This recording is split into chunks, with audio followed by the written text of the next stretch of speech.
cheese company to control predators and restore habitat. In Fiordland's Eglinton Valley, the department is building their first mainland island, carefully controlling predators to maintain a refuge for endangered birds and bats. Since 2016, conservationists have been working toward a goal of completely eradicating invasive species, developing more advanced traps, and placing thousands across the country. Rather than just big mountains and fjords, reserves have started to include wetlands and native grasslands. Wild goats, deer, cattle, and sheep have been largely controlled. The seals are coming back. The sea lions are coming back. The whales are coming back. In 1975, scientists in a remote part of Fiordland find something.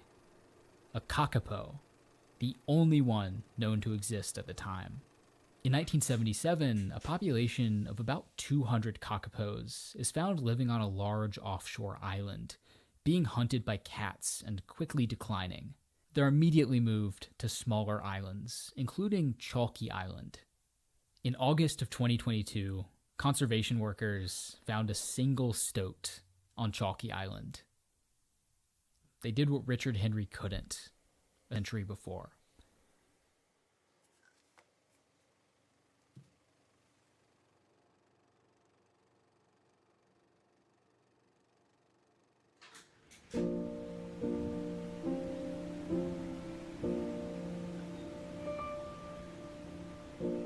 At 3 million acres, Fiordland is the largest national park in New Zealand, and one of the world's largest intact temperate rainforests. Most of it is roadless. These forests haven't been burned or logged, and some remote pockets are believed to be New Zealand's last possum-free forests. Invasive plants have only taken root along the park's edges, and most of the park's wetlands were never drained. For many of New Zealand's endangered species, this is the last refuge on the mainland. This region has yielded hundreds of species new to science. Some are yet to be described. Others have been spotted only once or twice. Species once believed extinct have been rediscovered hiding deep in these mountains, and surely plenty of new species remain to be found. I can't stop thinking about this place. And what stuck with me isn't what I saw here, but what I didn't. It's the feeling of looking into the twisted stands of rainforest, the murky black water of the fjords, across the ridges of the mountains, and wondering what's on the other side. 200 years ago, colonists looked into this expanse and saw only despair, an impenetrable barrier in their quest to fill in blank spots on a map, to open and illuminate this landscape. Today there is hope hiding in the shadows. Who knows what may survive here, out of sight? What new discoveries, new species?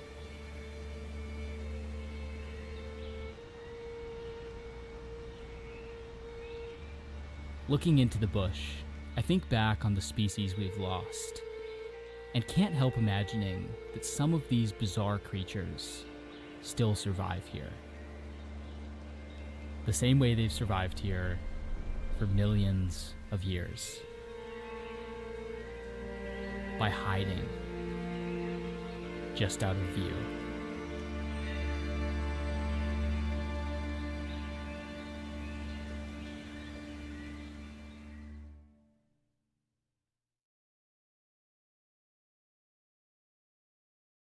Good morning, John.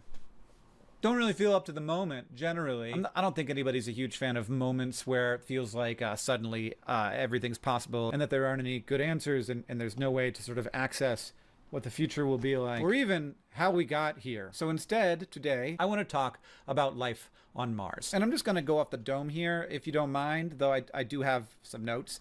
And I just like, it's possible that with the whole world being what it is right now, you did not hear about this, but NASA announced, and there was a paper out, that after a full year of work, Perseverance, the rover, has detected some things on the surface of Mars that we do not know how to explain without there having been life on Mars. Now that's very different from saying that there was definitely life on Mars, and very, very different from saying there is currently life on Mars. But to put this all in context and to talk about like how science works, I'm going to give you the past, present, and future of life on Mars, including this recent discovery, which I think could be quite a big deal. The first spacecraft we ever sent to the surface of Mars was in the 1970s, and it carried a little biology lab. So Viking 1 and 2 weren't just there taking pictures, though the pictures were important because, like, look, they did not know if they might see, like, lichen. They knew that Mars was pretty barren. They knew that the atmosphere was very but in a well, so that You know what would be neat, Steve, if you could beam yourself up here for a weekend and we could just become the perpetual Uber geek. About 10 years ago, I was playing with some beads in my loft when I accidentally discovered this weird chain fountain phenomenon, also known as the mold effect. No big deal. And unbelievably, an astronaut just video called me from space so that we could figure out together whether this one little detail about my explanation of the chain fountain is correct, because this one little detail can only be tested in 0G. And along the way, we discovered that chain behaves a lot more weirdly than either of us had predicted. More on how all this came about later, but first, what is this thing that we were testing? Well, my explanation of the chain fountain is generally considered to be correct, following a 6-video argument with Mehdi from Electroboom. He was right. But one part of my explanation had to kind of just be accepted as true without really testing it because, well, it can't be tested properly in gravity. Now, this might make me sound like a sore winner, but I really just wanted to prove this last little bit experimentally. And anyway, assuming it is right, I just knew that it would look insanely cool in space. But what is this crucial part of the explanation that we're all just accepting? Well, in the absence of gravity, like on the ISS, if you were to release some chain, it should just float there in whatever random shape it was given. But what if you were to tug on one end of the chain? Would it flatten out? Or would it hold its shape and flow like this? We need it to hold its shape, my explanation of the chain fountain, to be right. But why? Well, look, I can highly recommend a series of videos by me and Mehdi if you want the full explanation, link in the card in the description for that. But in short, the chain rises above the pot in a fountain because of an extra upward force. Midnight. China. Hotel in the east of Dalian. A computer glows on a bedside table in a dim hotel room. Its user sits in a deep trance. For 5 days now, he's been trying to solve a problem. Literally days. He hasn't had much sleep or any real break besides short trips to the hotel's restaurant to grab some food. He's been working on a simple project. How to create a monster. But so far, he hasn't had much luck, and neither have the other peers assigned for the mission. This is not good. Failure means there will be consequences. The user's name is Park, and he's a programmer. Unlike his Hollywood peers, he doesn't spend days tapping away at the keyboard. Instead, he spends most of his time clues. What can be the thing that makes the monster work? Surely someone out there has found the missing piece. Perhaps it's somewhere on hacker forums or for sale on the dark web. He searches again and again, but nothing. So far, the only thing they have is a leak. Recently, a trove of incredibly advanced cyber weapons was stolen from the NSA and dumped into the wild. But they're useless unless you find a way to make them work with your code. A way neither Park nor his coworkers have found. All they need is... Wait, what was that? Eternal Blue.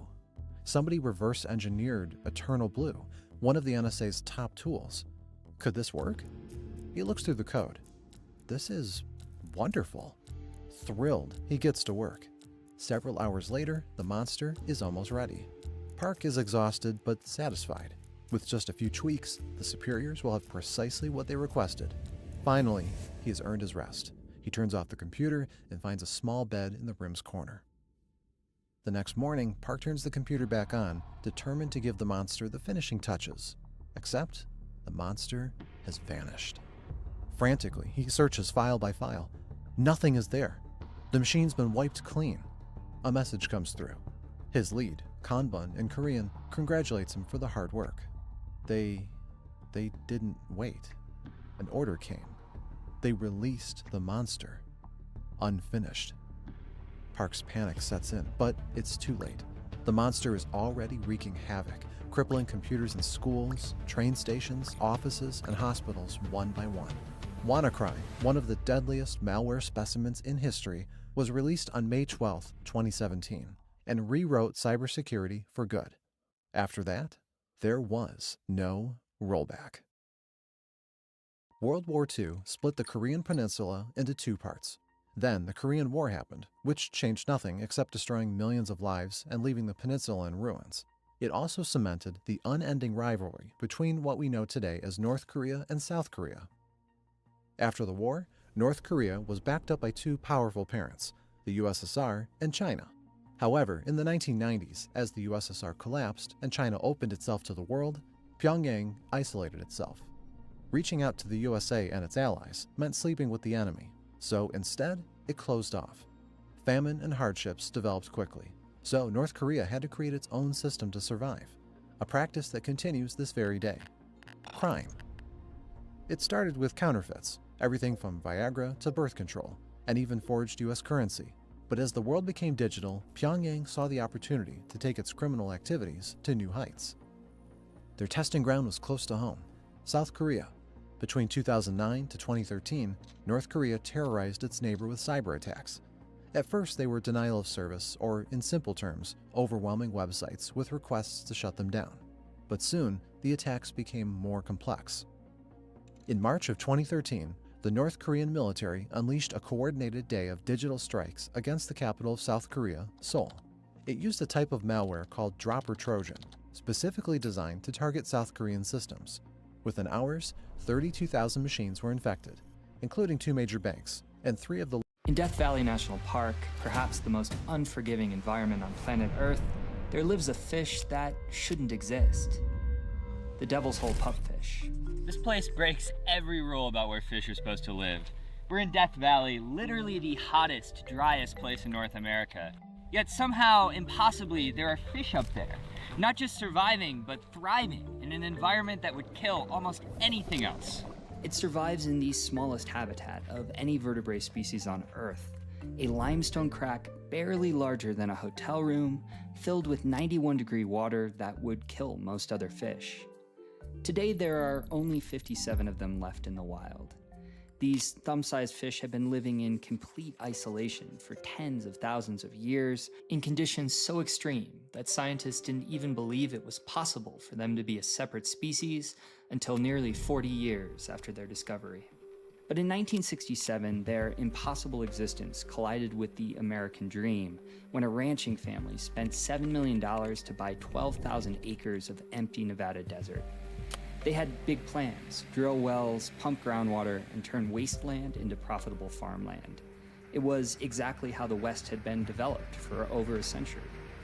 But when those ranch pumps started running, the Devil's Hole water level began dropping for the first time in recorded history. And what happened next would reach the Supreme Court in a legal battle that would decide whether one of the world's rarest species would survive or disappear forever. All of this because of a few dozen fish living in one of the most unforgiving places on Earth. Devil's Hole isn't just small, it's utterly bizarre. The water-filled cavern extends so deep that we've never actually measured the bottom. It shakes violently whenever there's a major earthquake anywhere on the planet. The water stays at exactly 91 degrees year-round, fed by springs that bubble up from the depths.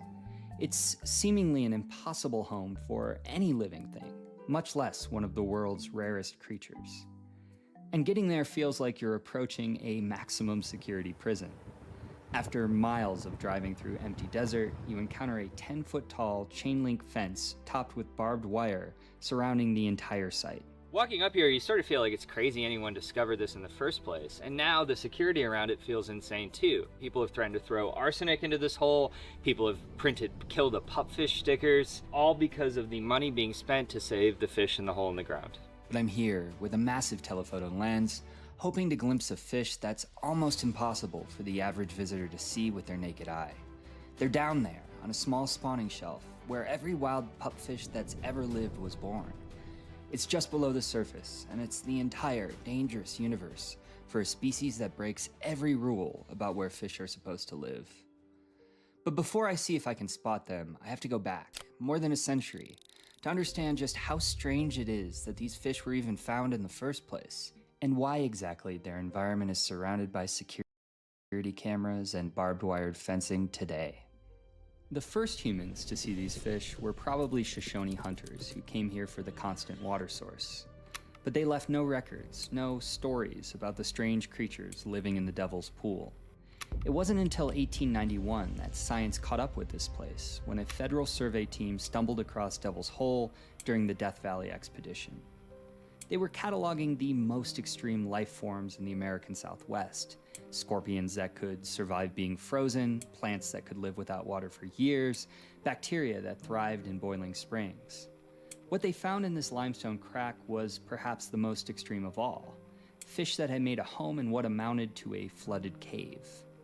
The expedition's ichthyologist, that's fish scientist, Charles Gilbert, made a crucial mistake. Looking at specimens preserved in alcohol jars, he couldn't see what made these fish special. He classified them as just another population of desert pupfish, missing the fact that these were something entirely unique, a species that had been isolated here since before humans invented agriculture. For 40 years, no scientists bothered to look closer. Devil's Hole was just a dot on a government map, noting a deep well of unknown purpose, essentially in the middle of nowhere. Ranchers probably knew about it, miners probably chucked rocks in it, but nobody could figure out a use for the hole in the ground that seemed to serve no purpose. But then,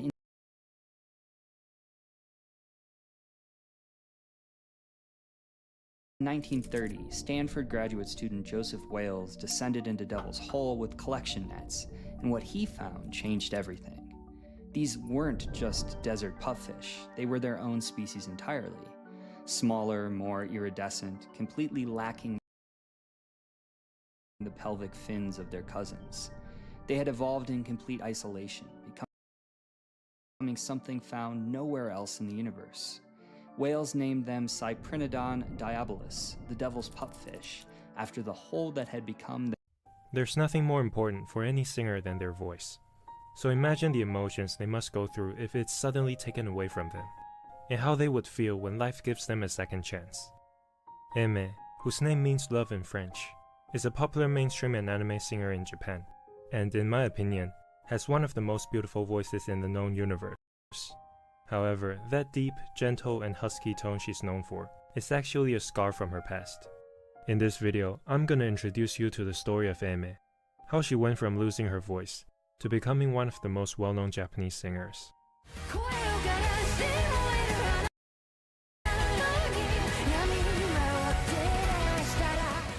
Aimee grew up in a household filled with music, thanks to her musician father. She was exposed to jazz and started learning piano and guitar at a very young age. It didn't take long before she discovered her passion for singing, and she would sing Utada Hikaru and Shina Ringo's songs until day's end. She also temporarily lived in the UK as a child, so she's able to sing and write with proper English. In junior high, she became a massive fan of Avril Lavigne, buying all her albums and every magazine she appeared in. Every single aspect of her life seemed to point toward a career in singing. That is, until one random morning, at the age of 15, Aimee woke up and realized that she had lost her voice. Her parents immediately took her to the hospital to see an ENT specialist. After a series of tests, the doctor explained that her loss of voice was caused by overusing her vocal cords without proper technique. Aimee was advised to adopt a less invasive treatment of vocal rest, where she must remain completely silent for a long period of time to allow her vocal cords to recover. Thus began the toughest time of her life. There's no guarantee of how she would sound or if she could ever sing again once the treatment's over. And as communicating with her peers became extremely difficult, the already introverted Aimee began to spend more and more time in isolation. The silence lasted for over half a year. After more than 6 months, Aimee started by whispering and making small sounds to gradually warm up her vocal cords. Once she could speak at a normal volume, she began experimenting with different vocal techniques that are less demanding on her throat. After a spell of weekly visits to the hospital, her doctor had both good and bad news to share. The good news was that with a more gentle vocal style, Aimee could continue singing and pursuing her dream. The bad news, however, was that due to a nodule that had developed, which leads to a deeper and huskier voice, her vocal cords could never fully heal on their own. But that was good enough for her. After spending months worrying about whether she could ever sing again, Aimee realized just how much she wanted to become a singer. With a newfound purpose, she also discovered suitable singing styles that allow her new voice to flourish while staying protected. The very same voice that is now loved by millions of people around the world. And since Aimee is fully aware of how fragile her vocal cords are, she has continued to hone her techniques with a total concentration to this day. In 2011, Aimee signed a contract with Forcing, a management company under Akeha Springs, the famous production group behind some of the biggest Japanese singers like Yonezu Kenshi and Lisa. She then released Your Favorite Things, a cover album of pop songs with jazz arrangements. The album reached number 4 on the jazz album chart, while its lead track, Poker Face, hit number 1 on the jazz chart.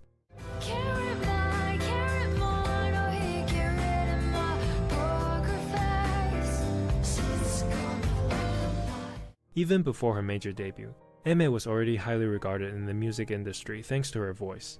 Female singers with deep or husky voices aren't entirely unheard of, but it's the tenderness she brings to her singing that elevates the whole package.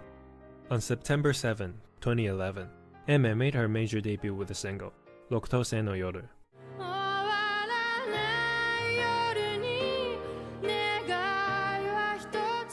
The song was chosen as the ED for the anime, number 6, marking the first chapter of her journey to becoming one of the most decorated anime singers. Her first taste of success was soon followed by her second single, Repray, this time as the ED for Bleach.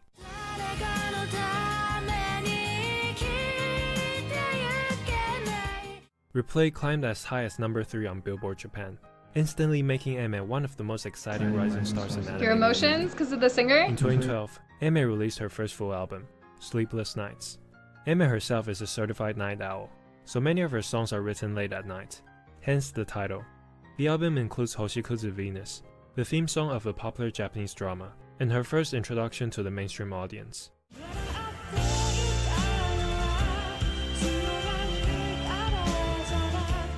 Another noteworthy track is Yakoresha, Nothing to Lose, a song that reflects on Aimee's struggles during the period when the future of her voice and dreams was uncertain.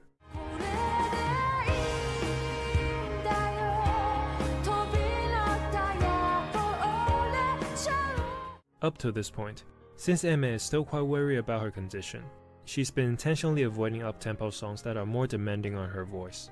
But that's about to change. In 2013, a composer/producer named Sawano Hiroyuki was working on a song for the new Gundam OVA.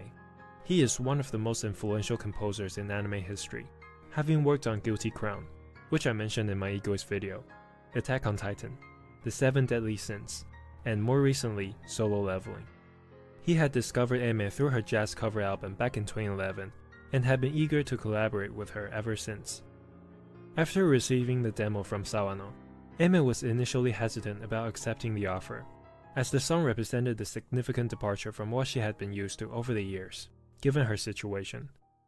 But eventually, the chance to work with someone of Sawano's pedigree was just too good to pass up. Plus, it might be time for her to test her limits. So she agreed to sing as long as they could find a balance between protecting her voice and meeting Sawano's demands, which they did. To celebrate their first collaboration and show his gratitude for Aimee, Sawano titled the song Re-I-Am, a rearrangement of her name.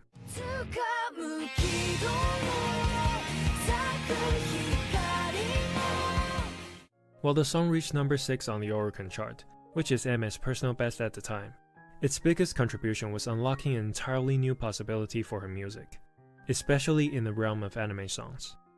Aimee and Sawano would go on to collaborate many more times after the success of Re-I-Am, releasing a full album called Unchild, a string of songs for the Gundam series, and Naili, featuring Shetty from Egoist, for Kabaneri of the Iron Fortress.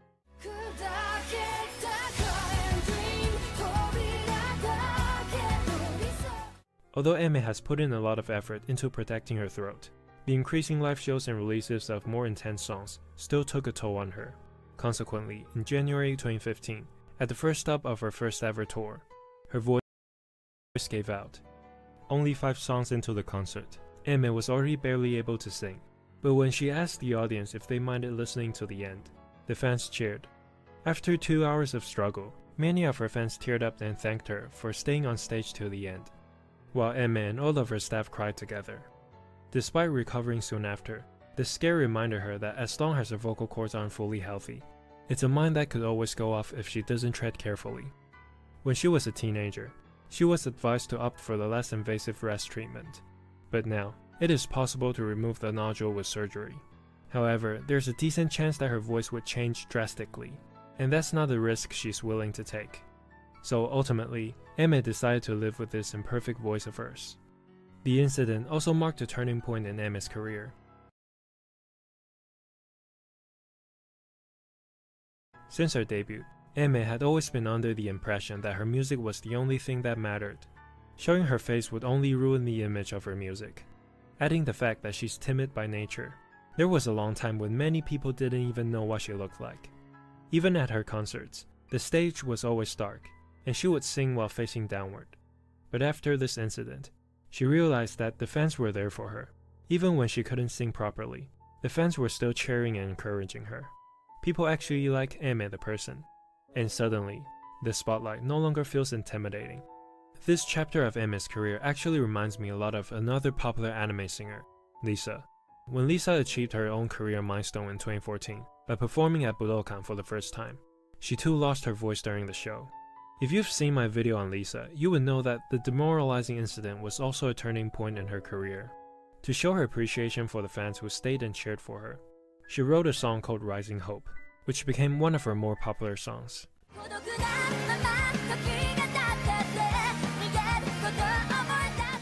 Similar to Lisa, Emma also wrote a song to celebrate the bond she built with her fans and staff through that experience. A track that, for many years, would be her most popular anime song, Brave Shine.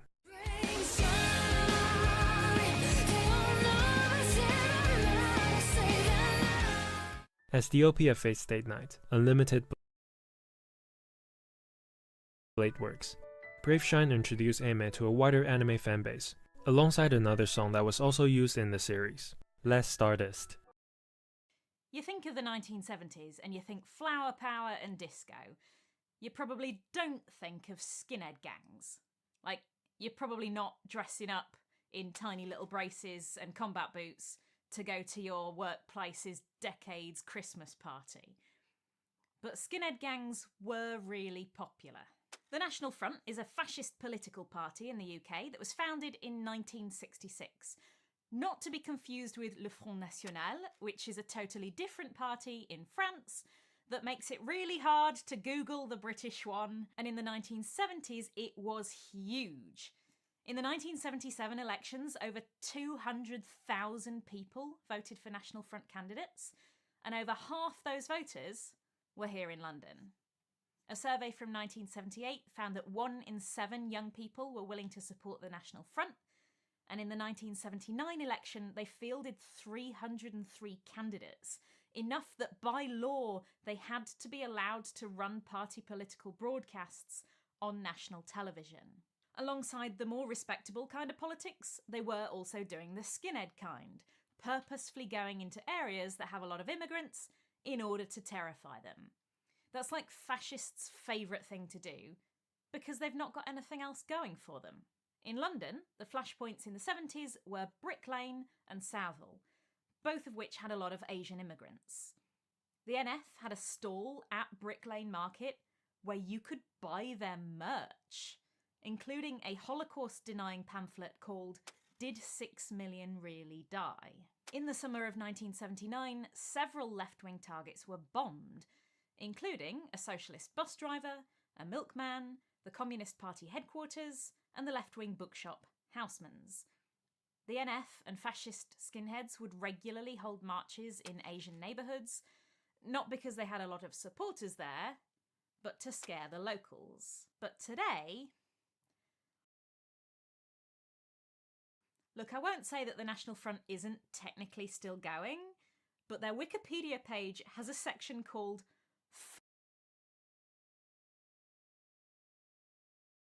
Further Decline 1990 to Present, and their website is a WordPress blog that still has a sample page on it. Oh my god! You can very easily live your whole life in the UK without.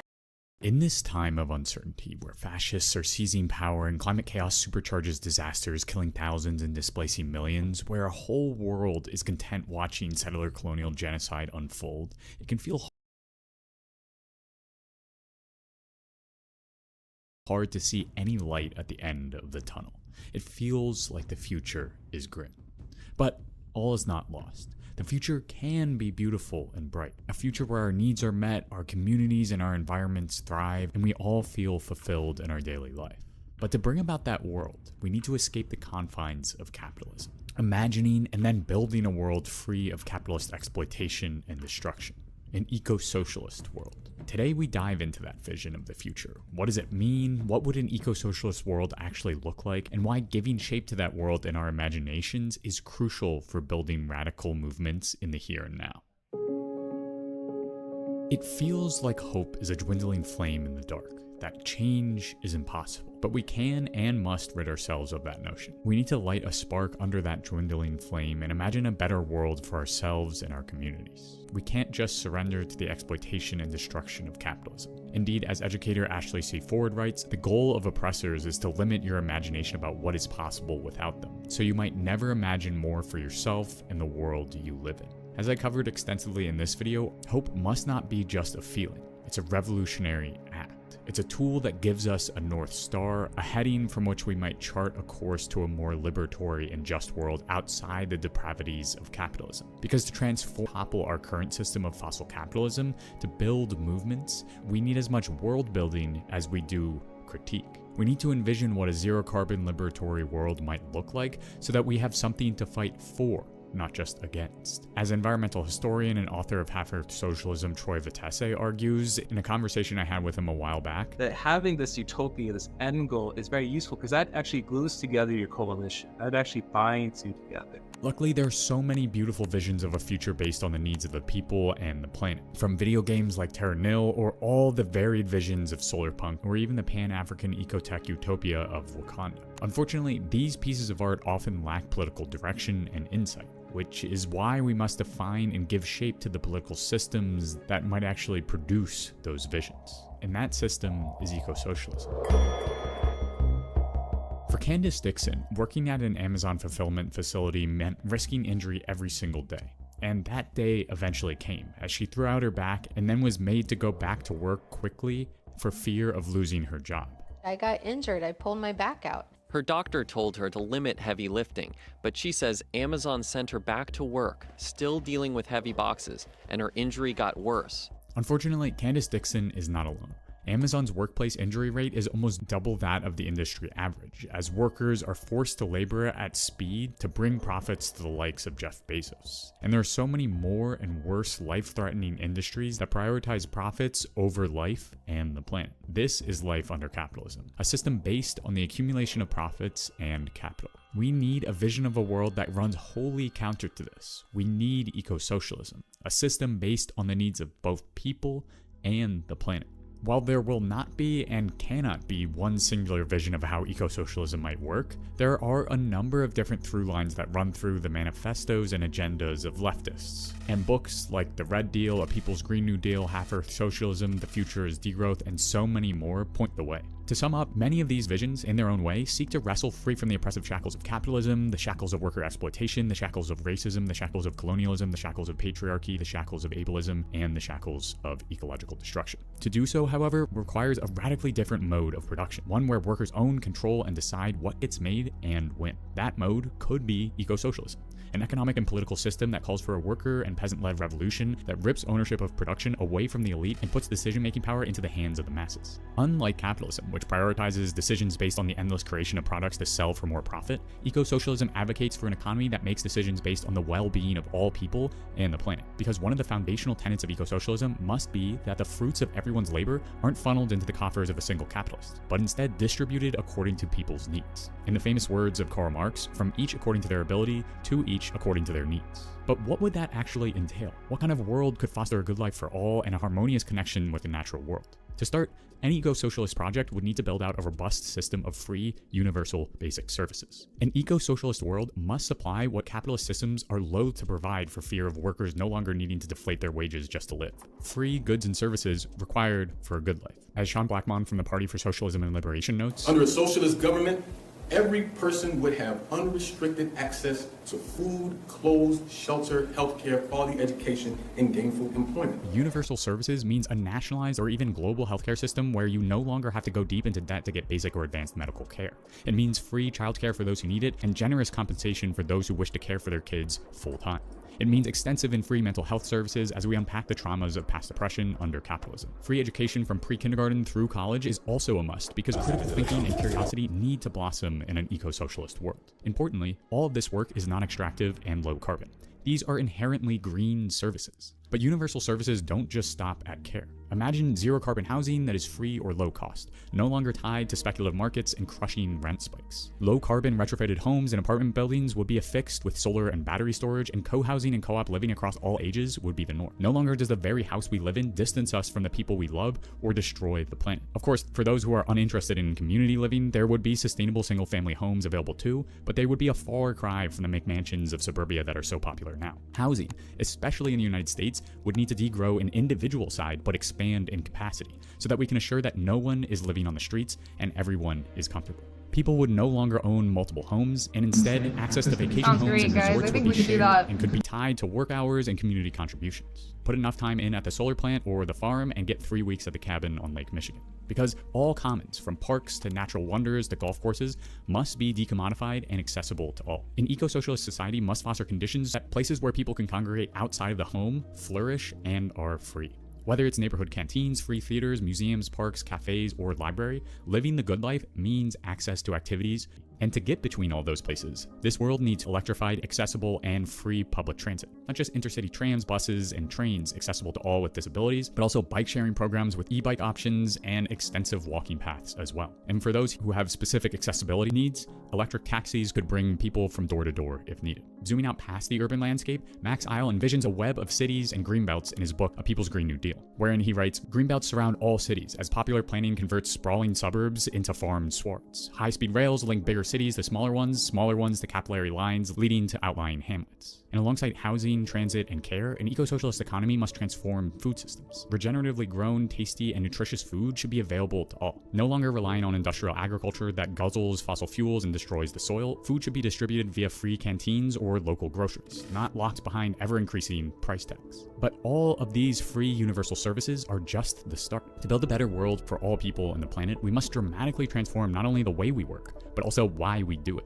Under capitalism, we work jobs we're uninterested in for meager wages. Indeed, at the core of the capitalist model is worker exploitation. Very simplistically, this means that during an 8-hour workday, for example, if a laborer is paid $80, a small chunk of a worker's time is actually spent making $80 worth of products. The rest is unpaid or surplus labor. That is where the capitalist makes their profit. The longer capitalists can stretch that time of unpaid work, and the more efficient they can make their workers, the more profits roll into their wallets. And the workers are forced into this exploitative situation because if you don't work, you can quickly lose access to a roof over your head and food on the table. This must change. There must be guaranteed green and care jobs for all who want them, and those jobs must pay a generous wage to live with dignity, not just to survive. Or perhaps in the future, jobs won't need to pay a wage at all because all needs are already provided for. The work week would shrink to 4 days, encouraging everyone to foster recreational and communal hobbies, and in the process recognizing the importance of rest, family, and community life. Crucially, the factories, restaurants, and businesses are not owned and operated by elites or capitalists, but instead by workers themselves. They collectively decide how the workday happens in order to create what is needed for the people. Because ultimately, an eco-socialist world will focus on creating products and services we actually need rather than commodities to sell for a profit. And this means no more bullshit jobs, as anthropologist David Graeber puts it, where all you do is create emails to middle management. But it also means an eco-socialist world must create a culture without consumerism, one that bans advertising and fosters a creative commons, one that enshrines the right to repair and rejects throwaway culture. When we build an economy that centers around use rather than profits, the need for marketing to drum up false needs, as I talk about in this video, and the prevalence of planned obsolescence drops dramatically. Imagine a world without incessant ads telling you to buy more at every moment. A world where the creative-minded among us don't need to flock towards marketing agencies to create art for products, but instead are supported enough to explore and make beautiful art. In short, people's creative energy could be poured into making art, movies, and music for all. Art that doesn't need to be behind a paywall or stuck in a museum or behind a movie ticket. Because under eco-socialism, culture becomes a shared public good. And in turn, this new culture informs not only our economies, but also how we relate to each other and the world. All of these services will require a fair amount of energy, but compared to our capitalist system, significantly less power will be needed as energy-intensive commodity production of useless items is scaled down and production is oriented towards real needs and ecological sustainability, aiming to provide a good life for all. And as we shrink the energy demand hole we've dug ourselves into for the last 50 years, we must simultaneously scale up renewable energy at a massive scale while phasing out fossil fuels completely. This means renewable energy supergrids that balance out regional variability when the sun isn't shining and the wind isn't blowing. It means smaller community-owned solar and wind microgrids. And it means a mass expansion of battery and storage capabilities with technologies like pumped hydro. Ultimately, all of this agenda must be couched in anti-racist, anti-patriarchal, anti-imperialist, and anti-oppressive agendas. As co-author of The Red Deal, Melanie Yazzie notes, you need to divest from the institutions that cause the greatest harm on behalf of the state, right? Prisons, police, the military. And divesting from those institutions, we must reinvest in the common dignity of all, which means healing our bodies and healing our earth. So building an eco-socialist future necessitates degrowing and eventually abolishing violent industries like the police and prison system and the military. Weapons of state violence that have long terrorized people of color for centuries, especially in the United States. Fiscally speaking, global military budgets eclipse funding for climate action, healthcare, and education and are used to carry out settler colonial genocides like the ongoing one in Palestine. One of the monumental tasks of eco-socialism must be to divert our economy away from one of violence and oppression and towards one of care. Instead of punishment and the stick, we must focus on the carrot, encouraging care by helping zero-carbon communities, social programs, and restorative justice initiatives thrive. But of course, it's not enough to just end police and imperial violence and claim that eco-socialism has rooted out white supremacy and imperialist infections. This will be a long struggle. But as Sean Blackmon suggests, it might start with reparations being paid to Black Americans for the centuries of unpaid labor and super exploitation under enslavement, Jim Crow, mass incarceration, and other forms of institutionalized disenfranchisement. All government treaties with Native Americans would be honored, and restitution would be made for the land and resources stolen by the deposed capitalist class. In short, an eco-socialist world must have at its core policies of reparations, repayment of climate debt, demilitarization, indigenous sovereignty, and land back as a means to start repairing the centuries of racial and colonial capitalist harm. Fundamentally, a market system cannot do any of these tasks. If profit is the driver of invention or production, we will inevitably slide right back to where we are. Indeed, the market economies of today lead to waste and inequality, and they are irrational in their chaos. If we right now already need to heavily regulate markets with elaborate mechanisms to lessen the massive harms just a little bit, why bother with the market in the first place? That's why an eco-socialist economy must be a democratically planned economy. I talk a lot more about how and why planning must be central to any eco-socialist project in this video, but in short, there are many ways in which a planned economy could not only be successful, but also thrive. Troy Vitesse and Drew Pendergrass present a case of a half-earth socialism that sets broad-scale goals like global veganism, energy quotas, and forest rewilding and stewardship under indigenous control based on linear programming. We can imagine feasible ways Mirrors the stream majorly lagging. plausible ways of organizing society, and then debate about what those plans look like on various levels. That's Drew Pendergrass, co-author of Half-Earth Socialism. He goes on to add, so we kind of imagine a little federalism where we set broad, coarse goals at a large level, and then figure out in detail what that looks like as you go towards the more local level. In the context of climate change, socialist planning is crucial because, as Vitesse argues, then you get to think, okay, like how much energy can we use as a society, or where are we getting our energy from? How much land are we using with animal agriculture? How much of that land could be rewilded? You need to see these things in their totality, which is difficult to do or impossible to do under capitalism. In very simplistic but more concrete terms, a linear programming eco-socialist planning model requires us to plug in a number of desired parameters, like we want to cut emissions by 7.6% every year, rewild 25% more land, and redistribute wealth for a good life for all by 2030. And then according to those parameters, the program might spit out a variety of plans, ranging from more lenient energy quotas but faster uptake of vegetarian or vegan production and consumption, or perhaps more aggressive rewilding and afforestation instead, or a more rapid increase in renewable production.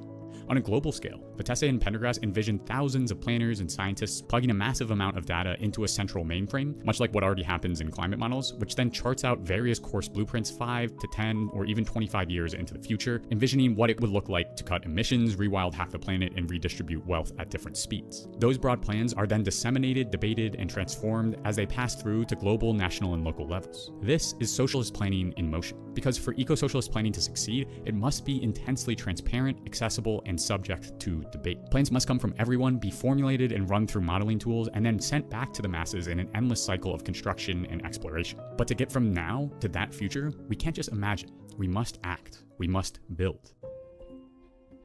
An eco-socialist future is possible, but it's not inevitable. It will be a long road from the current rise of fossil fascism, settler colonial genocide, and intensifying climate disasters to an eco-socialist future that prioritizes a good life for all. But that work is already in motion. There are already climate and leftist movements fighting to build power within capitalism in order to eventually break away from it. Because it's not enough just to envision what could be possible. Radical hope requires action. That means working towards transitional demands and non-reformist reforms that alleviate the harm of capitalist destruction right now. Those look like defunding the police, moratoria on fossil fuel extraction, closing coal mines, raising wages, shortening work weeks, expanding community-owned renewable grids, ending settler colonial violence, and expanding access to universal services. These goals, these transitional demands, build power by stealing it from the hands of capitalists. Of course, these are part of the end goal, but they are not the end goal. They are just steps on the path towards a future of liberation, where all people can live a good life on a thriving planet. But it will take all of us, with whatever capacity we have, to make that happen. And that starts with you joining a group doing the work in your area, while always imagining and dreaming of what a world outside of capitalism could be. But sadly, we live in a capitalist system that increasingly preys upon your personal information for profit. Indeed, data breaches are happening at increasingly larger scales. Right now, your personal data, where you live, your phone number, your personal email, even your social security number, is probably being bought and sold by hundreds of shady data brokers. Everything from spam calls to scams, all the way to identity theft of you and your loved ones, all start with these websites. Which is why I signed up for Incogni about a year ago, way before they approached me to sponsor this video. It has been an absolute game changer for securing my personal data and getting at least some peace of mind on the internet ever since. The way Incogni works is quite simple. You give them your information, and then, like a bloodhound, they hunt down all of the websites and data brokers that have your data and get them to remove your information from their lists. What could be hundreds of hours of work for you happens in a matter of minutes with Incogni, and they even have a custom removals feature. You can send Incogni the link to any website where your data is exposed, and they'll get it removed for you. Since using Incogni, I've seen a dramatic drop in where my information is showing up online. So if you want to take back control of your personal information, consider giving Incogni a try. Use my code OCC at the link incogni.com/OCC and get 60% off an annual plan. And if you haven't already, please consider supporting the channel on Patreon. Patreon is the main way this channel stays afloat financially, so if you've been a long-time viewer or just are liking my videos, please consider going to patreon.com/ourchangingclimate and pledging as little as $1 a month to help keep this channel going.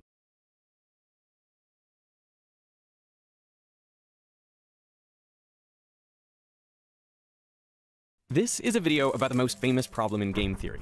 Problems of this sort pop up everywhere, from nations locked in conflict to roommates doing the dishes. Even game shows have been based around this concept. Figuring out the best strategy can mean the difference between life and death, war and peace, flourishing and the destruction of the planet.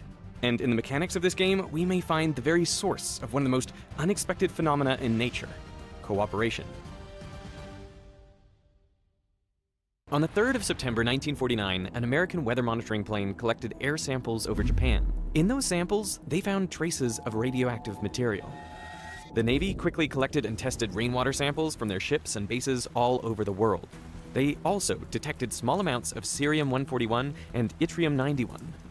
But these isotopes have half-lives of 1 or 2 months, so they must have been produced recently. And the only place they could have come from was a nuclear explosion.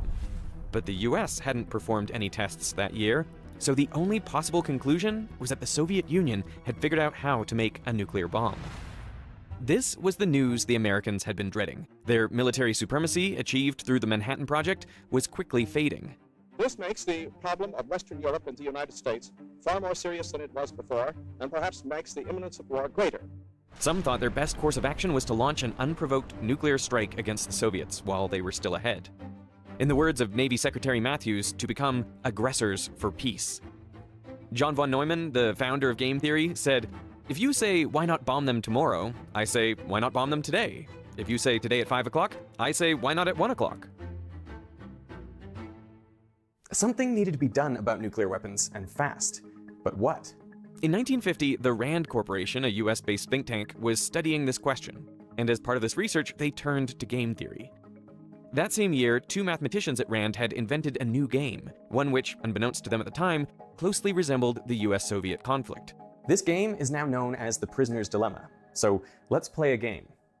A banker with a chest full of gold coins invites you and another player to play against each other. You each get 2 choices. You can cooperate or you can defect. If you both cooperate, you each get 3 coins. If one of you cooperates but the other defects, then the one who defected gets 5 coins and the other gets nothing. And if you both defect, then you each get a coin. The goal of the game is simple, to get as many coins as you can. So, what would you do?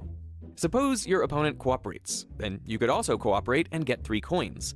Or you could defect and get 5 coins instead, so you are better off defecting. But what if your opponent defects instead? Well, you could cooperate and get no coins, or you could defect and at least get 1 coin. So no matter what your opponent does, your best option is always to defect. Now, if your opponent is also rational, they will reach the same conclusion and therefore also defect. As a result, when you both act rationally, you both end up in the suboptimal situation getting 1 coin each, when you could have gotten 3 instead. In the case of the US and Soviet Union, this led both countries to develop huge nuclear arsenals of tens of thousands of nuclear weapons each, more than enough to destroy each other many times over. But since both countries had nukes, neither could use them. And both countries spent around $10 trillion developing these weapons. Both would have been better off if they had cooperated and agreed not to develop this technology further. But since they both acted in their own best interest, they ended up in a situation where everyone was worse off. The Prisoner's Dilemma is one of the most famous games in game theory. Thousands and thousands of papers have been published on versions of this game. In part, that's because it pops up everywhere. Impalas, living in between African woodlands and savannas, are prone to catching ticks, which can lead to infectious diseases, paralysis, even death. So it's important for impalas to remove ticks, and they do this by grooming. But they can't reach all the spots on their bodies, and therefore they need another impala to groom them. Now, grooming someone else comes at a cost. It costs saliva, electrolytes, time, and attention, all vital resources under the hot African sun, where a predator could strike at any moment. So for the other impala, it would be best not to pay this cost. But then again, it too will need help grooming. So all impalas face a choice. Should they groom each other or not? In other words, should they cooperate or defect? Well, if they only interact once, then the rational solution is always to defect. That other impala is never going to help you, so why bother? But the thing about a lot of problems is that they're not a single prisoner's dilemma. Impalas see each other day after day, and the same situation keeps happening over and over again. So that changes the problem. Because instead of playing the prisoner's dilemma just once, you're now playing it many, many times. And if I defect now, then my opponent will know that I defected, and they can use that against me in the future. So what is the best strategy in this repeated game? That is what Robert Axelrod, a political scientist, wanted to find out. So in 1980, he decided to hold a computer tournament. He invited some of the world's leading game theorists from many different subjects to submit computer programs that would play each other. Axelrod called these programs strategies. Each strategy would face off against every other strategy and against a copy of itself. And each matchup would go for 200 rounds. That's important, and we'll come back to it. Now, Axelrod used points instead of coins, but the payoffs were the same. The goal of the tournament was to win as many points as possible. And in the end, the whole tournament was repeated 5 times over to ensure the success was robust and not just a fluke. Axelrod gave an example of a simple strategy. It would start each game by cooperating and only defect after its opponent had defected twice in a row. In total, Axelrod received 14 strategies, and he added a 15th called random, which just randomly cooperates or defects 50% of the time. All strategies were loaded onto a single computer where they faced off against each other. One of the strategies was called Friedman. It starts off by cooperating, but if its opponent defects just once, it will keep defecting for the remainder of the game. Another strategy was called Joss. It also starts by cooperating, but then it just copies what the other player did on the last move. Then around 10% of the time, Joss gets sneaky and defects. There was also a rather elaborate strategy called Grascamp. This strategy works the same as Joss, but instead of defecting probabilistically, Grascamp defects in the 50th round, to try and probe the strategy of its opponent and see if it can take advantage of any weaknesses. The most elaborate strategy was Name Withheld, with 77 lines of code. After all the games were played, the results were tallied up and the leaderboard established. The crazy thing was that the simplest program ended up winning, a program that came to be called Tit for Tat. Tit for Tat starts by cooperating, and then it copies exactly what its opponent did in the last move. So it would follow cooperation with cooperation and defection with defection. But only once. If its opponent goes back to cooperating, so does Tit for Tat. When Tit for Tat played against Friedman, both started by cooperating, and they kept cooperating, both ending up with perfect scores for complete cooperation. When Tit for Tat played against Joss, they too started by cooperating, but then on the 6th move, Joss defected. This sparked a series of back-and-forth defections, a sort of echo effect. Okay, so now you've got this alternating thing, which will remind you of some of the politics of the world today, where we have to do something to you because of what you did to us. And then when this weird program throws in a second unprovoked defection, now it's really bad, because now both programs are going to defect on each other for the rest of the game. And that's also like some of the things that we're seeing in politics today and in international relations. As a result of these mutual retaliations, both Tit for Tat and Joss did poorly. But because Tit for Tat managed to cooperate with enough other strategies, it still won the tournament. We're being joined. Hey, my God, there's Professor Axelrod. Hey, there's Steven Schwartz. Well, what a treat this is. And I imagine initially it'd be sort of like computer chess, where you need a pretty complicated program to play a sophisticated game. But in fact, it was not like that at all. It was the simplest strategy that did the best. So I analyzed how that happened. Axelrod found that all the best performing strategies, including Tit for Tat, shared 4 qualities. First, they were all nice, which just means they are not the first to defect. So Tit for Tat is a nice strategy. It can defect, but only in retaliation. The opposite of nice is nasty. That's a strategy that defects first. So Joss is nasty. Out of the 15 strategies in the tournament, 8 were nice and 7 nasty. The top 8 strategies were all nice. And even the worst performing nice strategy still far outscored the best performing nasty one. The second important quality was being forgiving. A forgiving strategy is one that can retaliate, but it doesn't hold a grudge. So Tit for Tat is a forgiving strategy. It retaliates when its opponent defects, but it doesn't let defections from before the last round influence its current decisions. Friedman, on the other hand, is maximally unforgiving. After the first defection, just from the opponent would defect for the rest of the game. Okay, that's it. No mercy. And that might feel good to do, but it doesn't end up working out well in the long run. This conclusion, that it pays to be nice and forgiving, came as a shock to the experts. Many had tried to be tricky and create subtle, nasty strategies to beat their opponent and eke out an advantage. But they all failed. Instead, in this tournament, nice guys finished first. Now, Tit for Tat is quite forgiving, but it's possible to be even more forgiving. Axelrod's sample strategy only defects after its opponent defected twice in a row. It was Tit for 2 tats. Now, that might sound overly generous, but when Axelrod ran the numbers, he found that if anyone had submitted the sample strategy, they would have won the tournament. I mean, it's so clever. There's so many layers to this story. After Axelrod published his analysis of what happened, or circulated it among these game theorists, he said, now that we all know what worked well, let's try again. So he announced a second tournament where everything would be the same except for one change, the number of rounds per game. See, in the first tournament, each game lasted precisely 200 rounds. And that is important, because if you know when the last round is, then there's no reason to cooperate in that round, so you're better off defecting. Of course, your opponent should reason the same, and so they should also defect in the last round. But if you both anticipate defection in the last round, then there's no reason for you to cooperate in the second to last round, or the round before that, and so on all the way to the very first round. And so in Axelrod's tournament, it was a very important thing that the players didn't know exactly how long they were going to be playing. They knew on average it would be 200 rounds, but there was a random number generator that prevented them from knowing with certainty.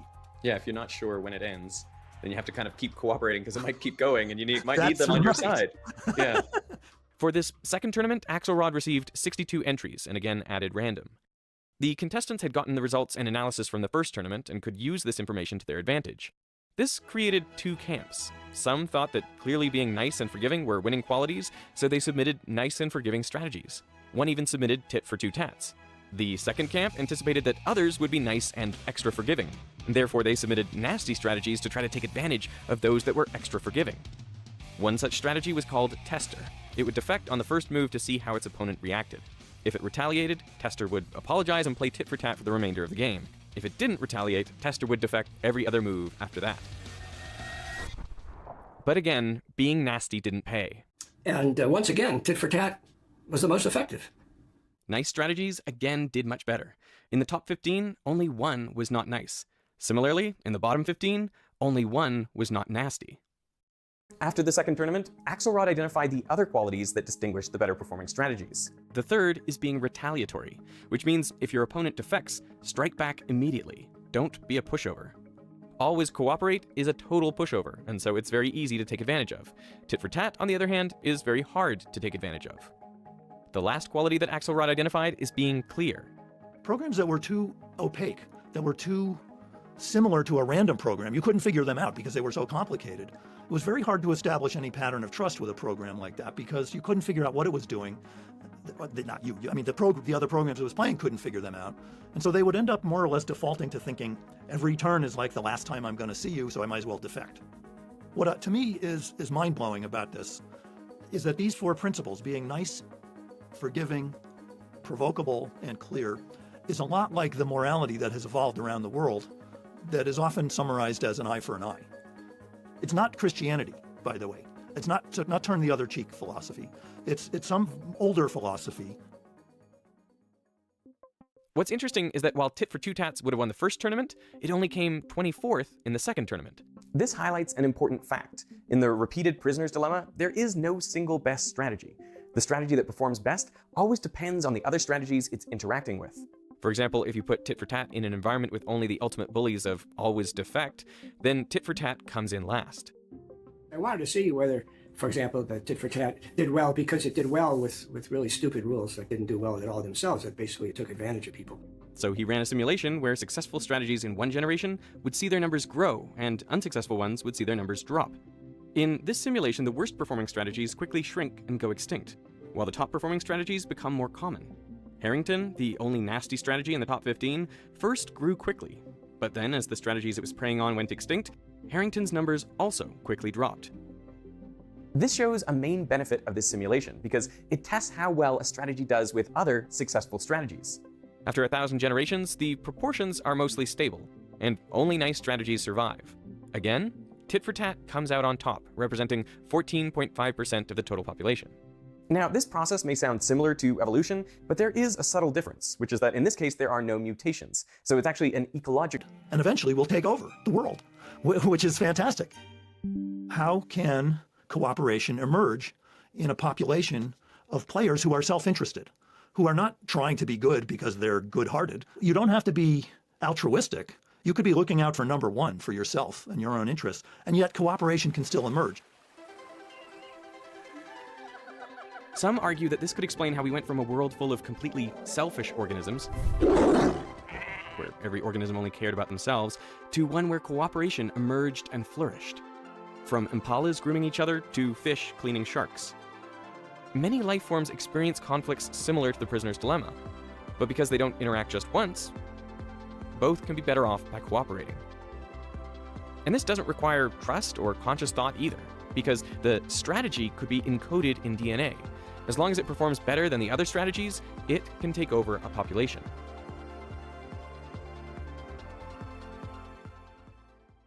Axelrod's insights were applied to areas like evolutionary biology and international conflicts.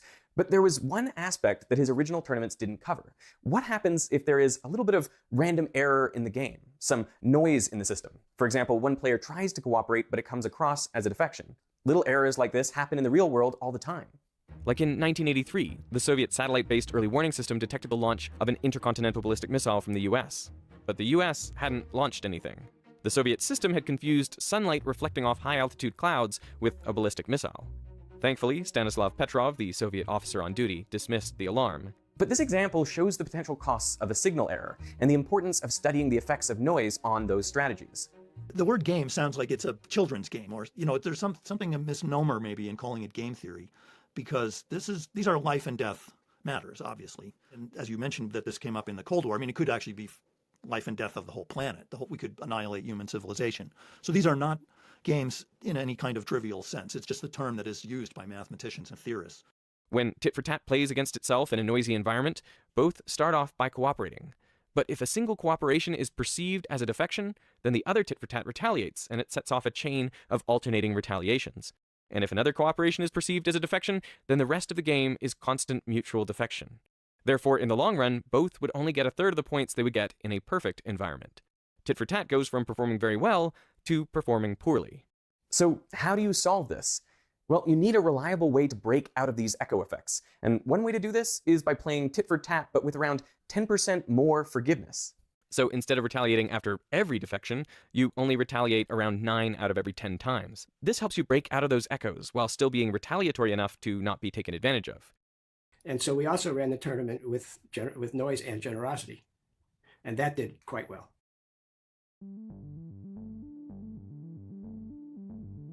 My favorite example is tit for tat does really well, but it could never do better than the player it's playing with.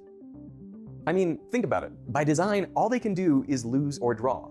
And yet, when the results of all interactions are tallied up, they come out ahead of all other strategies. Similarly, always defect can never lose a game. It can only draw or win.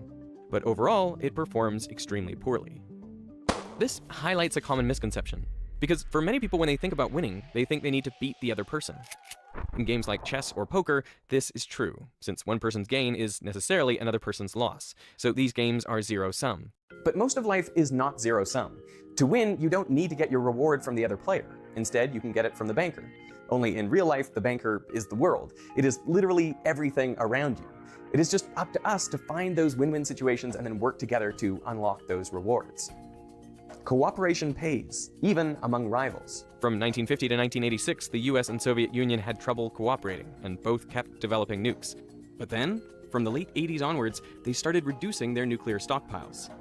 They too had learned how to resolve conflict. Rather than making an agreement to abolish all nuclear arms at once and essentially turning it into a single prisoner's dilemma, they would disarm slowly, a small number of nukes each year, and then they'd check each other to see that they had both cooperated, and then repeat the year after, and the year after that, all along checking to ensure mutual cooperation. In the more than 40 years since Axelrod's tournaments, researchers have continued to study which strategies perform best in a variety of environments. In doing so, they varied everything from payoff structures to strategies to errors and more. Some even allowed the strategies to mutate. While tit for tat or generous tit for tat doesn't always come out on top, Axelrod's main takeaways still hold. Be nice, forgiving, but don't be a pushover. Can I ask you, why did Anatole Rappaport submit tit for tat? Well, the reason was because I asked him to. and he wrote saying, yeah, I'm willing to do that, but I just want to be clear that I'm not sure that this is really such a good idea. He was a peace researcher, and I think his own inclinations were to be much more forgiving and maybe and not be so provocable. What I find fascinating is that one of the main things that sets life apart from non-living things is that life gets to make decisions. We get to make choices that don't only change our future, but also the future of those we interact with. See, in the short term, it is often the environment that shapes the player, that determines who does well, but in the long run, it is the players that shape the environment. So let's play a game, the game of life, and make your choices wisely, because their impact may reach further than you think. What he said. Using the right strategy matters, but So the other night I was deep into my... Hey guys, it's a soft take. I just want to start off by saying that I don't intend to smear or slander Josh Peck and his podcast with this video. I simply want to call attention to the careless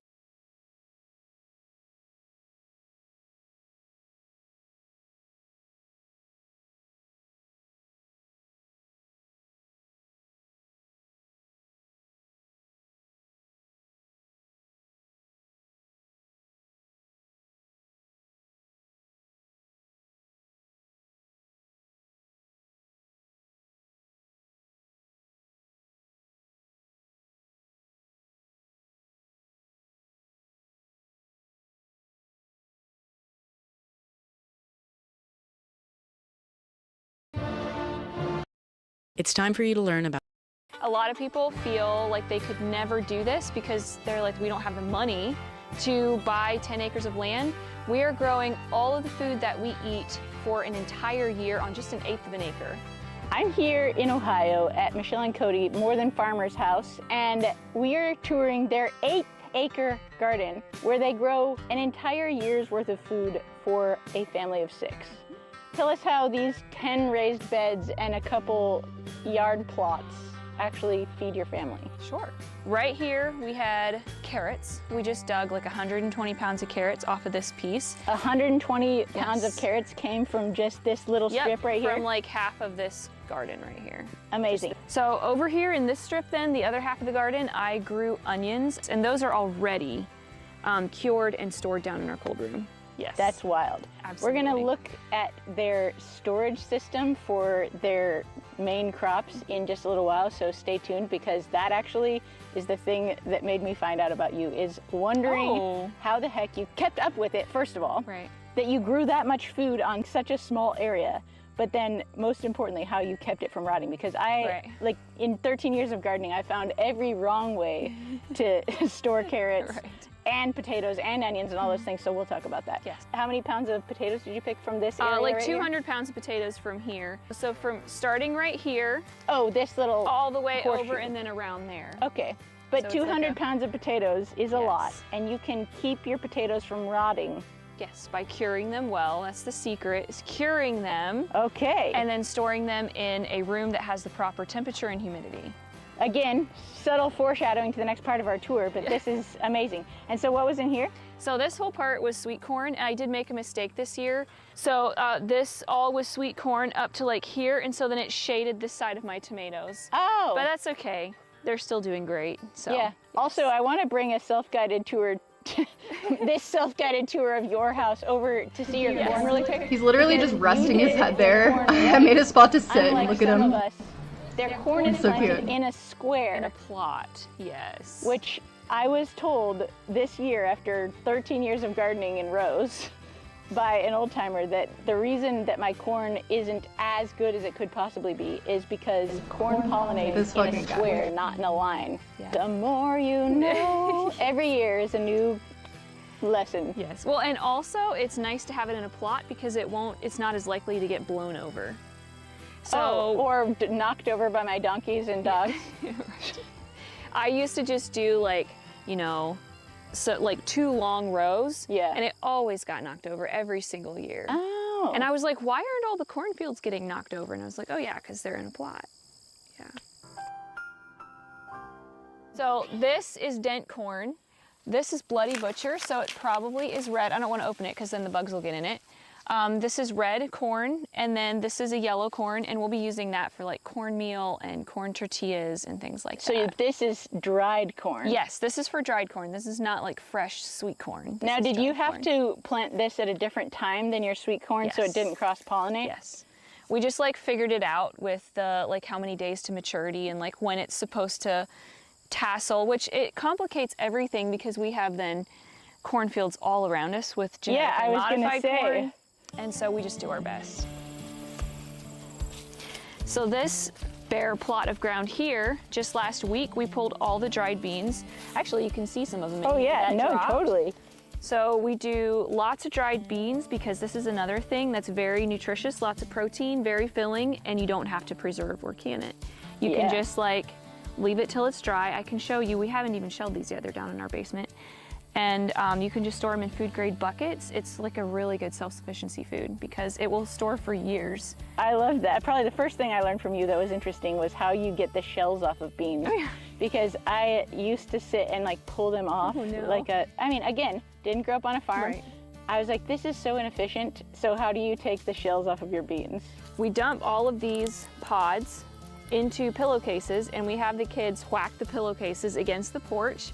And once they're done whacking, all of the beans will be in the bottom of the pillowcase and you can just dump all the shells off the top and you're good to go. That takes minutes. The hours I could have saved. But also, I mean, this is just yet another thing that makes it actually realistic. Like, this is a good protein source. Right. You know, do you have to soak these overnight before you cook them? Like, I always do, just for digestibility. Mm-hmm. So I'll soak them overnight in water and vinegar, and then I'll just cook them up on the stove or in the Instant Pot, and you have a very nutritious meal. And I will add these to meat to like stretch the meat for a family of 6. Love it. So, yep. That's so cool. All right, so this is the part of my garden that's actually still alive. So I have 1, 2, 3, 4 beds in sweet potatoes. So sweet potatoes are another one of our like major staple crops that we live off of.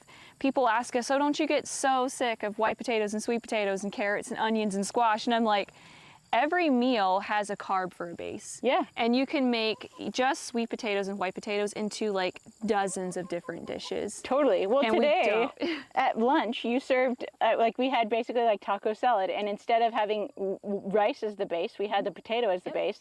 But also, I love that you have your sweet potatoes in raised beds. Yes. Can you tell me why? So we were having major issues with fungus on our sweet potatoes, and our soil just, I mean, the same soil that grows great white potatoes just was not growing great sweet potatoes. Yeah. And so we decided to try them in raised beds, and they've done so much better for us. They don't have the fungus. My theory, I'm curious to hear what yours is, my theory is that they just drain so much better, and so they don't have the same fungus. So I don't know. With that, I mean, sweet potatoes do like drainage a lot. They like to have dry feet, not wet feet. Yes. Also, sweet potatoes, they're kind of princesses. They like to be treated nice. They do. They're high maintenance. Yeah. These are my basil bushes, and I just got done like yesterday or a couple days ago chopping these way down.